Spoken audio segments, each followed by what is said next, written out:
சாலையில் சடாரென கவிழ்ந்து விழுந்த லாரி.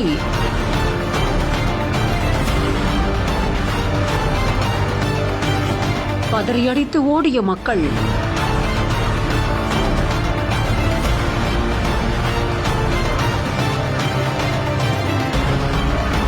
கேரள மாநிலத்துல இருந்து ஈச்சர் லாரி ஒன்னு அன்னாச்சி பழங்களை ஏத்திக்கிட்டு சென்னை கோயம்பேடு போயிட்டு இருந்திருக்கு. இந்த ஈச்சர் லாரிய கேரள மாநிலம் இடுக்கி மாவட்டத்தை சேர்ந்த 25 வயதான ஆனந்த் அப்படிங்கிறவர் ஓட்டி இருந்திருக்காரு.